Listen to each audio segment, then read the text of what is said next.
usual, as you can see, mayroon candle. At yung kasama ko, tulog, si Jamela. Hi, Jamela! Hi! O, corny, di ba? Ang corny namin dalawa, ang baduy, ang boring. Ang boring ng mga datingan namin dalawa. Woo! Hindi lang. Joke lang, joke lang.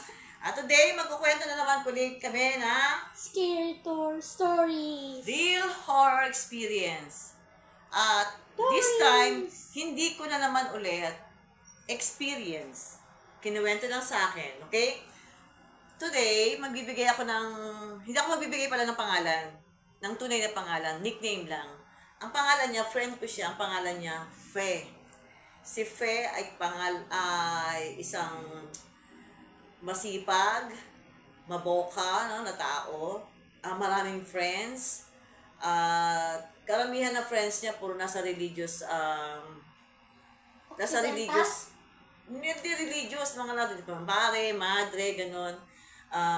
Nang dahil sa kanya, dalaga pa ako na magkaibigan kami ni Pe. Na-meet ko siya sa balik-balik sa Holy Trinity kung saan katikis kami doon dati nung araw. Na-meet ko siya from sa Manila din siya eh, Blooming Treat. Ngayon hindi ko na alam kung nasaan na si Pe, wala na kaming contact na dalawa simula nang hindi na kami magkita, no? Si Pe, siya yung tao na masyadong lagalag, no? Masyadong kung saan pupunta sa bahay niya para isama lang niya kung saan. Sa kanya ko narating yung Green Meadows kasi may kaibigan siya din sa Green Meadows. Alam niyo naman Green Meadows, di ba? Pang mayaman yon. Nakakarating ako sa iba't ibang congregation, dahil sa kanya.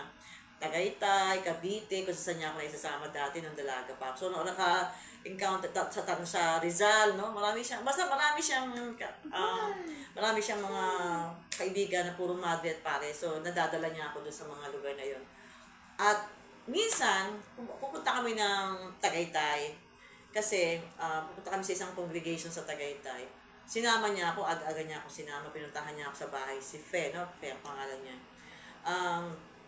Habang nasa bus kami, of course, syempre, matagal eh, dahil Tagaytay nga, from Manila to Tagaytay, so matagal, di ba? May ilang oras ang biyahe, tapos medyo traffic pa minsan, lalo pa papunta roon, traffic doon. So, nagkwentuhan kami, kinuwentuhan niya ako about sa kanyang panaginip, about sa dream niya, na siguro 6 times niya nang napanaginipan yon bago niya naikwento sa akin. At kasi medyo na naging parang tawag doon, nag-alala na siya sa panaginip niya yun kasi same person eh, same babae. Babae siya, babae na papanaginipan niya ng mga panahon na yun. Sabi niya sa akin ganito, alam mo Esther, sabi niya, ang pinagtatakahan ko, bakit ko siya napapanaginipan? At 6 times ko siya napanaginipan. Parang white lady na hindi maintindihan. Tapos, madilim yung kanyang mukha, malungkot na, parang may luha na hindi maintindihan. Basta kakaiba yung kanyang itsura. Mahaba ang buhok, pero maganda, sabi niya gano'n. Alam ko maganda siya kasi maganda yung ilong niya. Parang mistisa, sabi niya gano'n. Gabi-gabi ko siya napapanaginipan, sabi niya gano'n. Nagtataka ako, sabi ko, sino yun? Sabi nga niya, magigising siya, sino yun? Bakit? Lagi ko napapanaginipan ng babae niyo. Parang kumbaga, ang babae, ang white lady sa panaginip niya. Parang gano'n niya tinitle. Short dream? Hindi eh. Actually, matagal niya ba? Minsan nga, nakaka-30 minutes niya sa panaginip niya yun eh. Tapos biglang magigising siya, magugulat siya. Kasi nakakagulat kasi talaga naman, sabi niya gano'n. Kasi minsan parang dinadala siya ng panaginip na yun, ng babaeng yun, sa isang lugar na hindi niya maintindihan. Nagtataka siya, sabi niya, bakit kailangan ko napapanaginip yung babaeng yun? Kasi one time, mga guys, mga princess, meron silang retreat. Tapos yung retreat nilang yun, na may kasamang pamamasyal, alam niyo yun, sa bandang norte. Ay, not norte pala. Sa Visayas. Sa Visayas pala. Visayas. Yeah, from Visayas. Tapos tapos yung retreat nila. Nagpunta sila sa isang place doon sa Visayas, no, sa isang sa isang mansion, doon sa old mansion sa Visayas. Tapos yung old mansion na yon, wala nang nakatira kasi Spanish era pa eh, Spanish era pa ng mga panahon na yun, yung mansion na yun. Parang may pagka-haunted nga, hindi maintindihan, pero inalagaan siya. Meron nag-maintenance ng kalinisan sa kanya. So yung mga pictures doon ng mga may-ari noon, may mga lahing Espanyol. So, habang nagtutur sila doon sa loob ng mansion na yon, na isa-isa tinignan niya yung mga muebles, yung mga antique doon, tapos mga pictures, tapos meron siyang pictures na nakita babae. Napahinto siya doon. Hindi niya alam bakit bigla siya napahinto. Actually, napa-second look nga siya kasi pag ganun niya, tapos napag ganun siya, tapos sa ginawa niya, nilapitan niya. Nilapitan niya yung picture na yun. Tapos kasi malaking picture ng babae. Tapos napakaganda, napakaano ng mukha. Pero parang kitang-kita niya sa mukha yung kalungkutan ng mata ng babaeng yun na nasa picture. Tapos maya-maya, siyempre, na-struck siya sa mukha ng babae nasa picture na yun, na babae, mahaba ang buhok. Tapos maganda, matamos ang ilong. Tapos may tumawag sa kanya, Fe! Tapos tinawag siyang Fe, napalingon siya. Halika, dito naman tayo tingnan, ganyan, dito naman tayo doon pumunta, ganyan. So, hindi niya na naisip yung picture na yun. Kasi nagdibot-dibot na sila doon sa loob ng mansion. Hanggang sa makauwi na sila. Tapos nang makauwi na sila, siyempre, kung makauwi na sa bahay din, siya, pagdapo siya, matutulog na naman siya. Napanagipan niya ulit yung babae na nakikita niya sa panaginip niya. Hindi, nagulat. Tapos nung panaginipan niya yun, sabi niya sa akin gano'n, yun yung magiging plus panaginip niya yung babae na yun. Parang 7 times na nun Tapos, nung mapatingin siya, nung nasa kalagitnaan na siya ng panaginip niya, nakasama yung babae niya, parang kinakausap siya.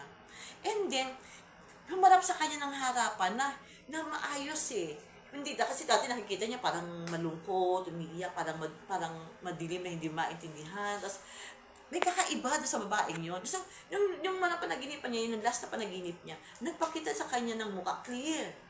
Clear na yung mukha, tapos umiiyak. Umiiyak siya, clear. Tapos nagulat siya kasi yung picture na yun, yung babae na yun, tsaka yung picture na nakita niya, iisa lang. Guys, yung picture na nasa Visayas na nakita niya nung mga time na yun sa mansion, at yung panaginip niyang babae, iisa lang. So nagulat siya, nagising siya. Tapos lumagising siya, sobrang siya nagulat. Sabi niya, yung panaginip ko, yung babae sa mansion, tsaka yung, sa picture sa mansion, tsaka yung babae pala napapanaginip ako, iisa lang. Sabi niya gano'n. Tagagilto ka ba ng cellphone? Tapos kasi dumidilim. Tapos yung ginawa niya, nagset sa isip niya na babalikan niya yung mansion na yun. Babalikan niya kasi yung napapanaginipan pala niya ay yung babaeng nasa mansion na nakita niya yung sa picture. Tapos siguro nagset siya ng mga kasi siyempre, mag-airplane pa siya. So nagset siya ng siguro mga 2 weeks bago siya nagbalik doon, siya lang mag-isa. Nagbalik siya sa mansion na yun na siya lang mag-isa. Tapos nung pumunta doon sa mansion, siyempre doon yung nag-guide sa mansion. Tinanong niya ngayon, sabi niya ma'am, nakarating na ako dito once, pero ito na yung pangalawa ko, pero meron akong gustong malaman sa'yo, meron akong gustong itanong sa'yo, sabi niya gano'n. Sabi niya, sige, ano yun? Sabi niya, parang namumukha niya kita na nanggaling ka na rito. Opo, ako po 2 weeks ago, sabi niya gano'n. Oo nga, tama, ikaw nga yan, nakita na kita, sabi niya. Meron po akong ipapakita sa inyo, sabi niya, may pupuntahan po tayong picture. Gusto ko malaman sa inyo kung sino siya at kung ano siya dito. So, ginawa, sige, ka, sabi niya, dinala niya, dito po yung picture na. Tapos pinakita niya yung picture, sabi niya gano'n, ma'am, sino po ito? Sabi niya gano'n. Siya hindi ko na bibigyan ng apelido to siya si Isabel. Isabel? Sabi niya, yeah. Ganin mo, ang pangalan niya ay Isabel. Sabi niya, sino siya? Ano siya dito? Sabi niya gano'n. Anak siya ng may-ari. Anak si Isabel ng may-ari. Nasaan na po siya? Sabi niya gano'n. Wala, napatay na siya. Actually, namatay siya. Sabi niya gano'n. Dalaga pa yun ng mamatay. Parang 22 years old nang mamatay. Sabi niya gano'n. Ano pong kinamatay niya? Sabi niya gano'n. Kasi masyadong, di ba, Spanish era. Alam niyo naman, di ba, na yung mga time na yun, yung mga parents, mga magulang, di ba, yung pinagkakasundo yung mga anak nila sa mga gusto nilang manok. Alam ba, ako, gusto ng tatay ko, yung si Poncio Pilato mapangasawa ko. Parang ganun, ipinagkakasundo si Isabel ng tatay niya, ng papa niya, sa isang lalaking hindi niya gusto. Ang ginawa ni Isabel, dahil nga pinipilit siya ng papa niya na magpakasal doon sa isang lalaki na hindi niya gusto. Kasi nung time na yun, meron siyang ibang napupusuan. Alam niyo, para itong movie, no? Pero totoong nangyari. Like sa Encantadia, guys. Hindi na naman sa Encantadia. Hindi naman Encantadia to. Tapos nadam niya, sabi niya gano'n, si Isabel kasi, 22 years old siya, nang gusto siya ipakasal ng papa niya doon sa isang tao, mayaman din, na ipapakasal siya doon pero ayaw niya. Kasi nga meron siyang ibang iniibig. Dahil sa pinipilit ng papa niya, dahil isiniset na yung kanyang kasal. Alam niyo ba kung anong ginawa ni Isabel? Ipakamatay? Yes. Yeah. Nagpakamatay si Isabel. I know that. Nagbigti si Isabel. Sabi niya gano'n, nagbigti si Isabel. Sabi niya, actually, ma'am, sabi niya gano'n, si Isabel ay tita, sabi niya, tita nung may-ari. Tita nung tita ng kaibigan ni, kasi di ba sabi ko nga sa inyo, si Fe Galacia, yung may-ari ng mansion, naging kaibigan ni Fe. Kaya sabi niya gano'n, si Tita Sonny po, po niya, kapatid po niya, si Isabel. Si Isabel po yung bunsong kapatid nila, parang gano'n. Kasi parang lima sila magkakapatid, bunso yung Isabel. Tapos guys, ito nangyari. Bibitinin ko muna. Kasi, magkakaroon tayo ng part 2 ng kwentong to. That part 2. Bitin muna, bitin. Ha? Bibitinin natin. Part 2. Tandaan nyo ako saan na tayo natapos. Natapos tayo sa si Tita Sonny at saka si Isabel ay magkapatid. Siya yung bunsong kapatid. At si Isabel ay nagpakamatay, nagbigti dahil ayaw niya doon sa inirereto ng papa niya na mapapakangsawa niya dahil meron siyang ibang iniibig. Oops, abangan niyo yung part 2. Bye-bye!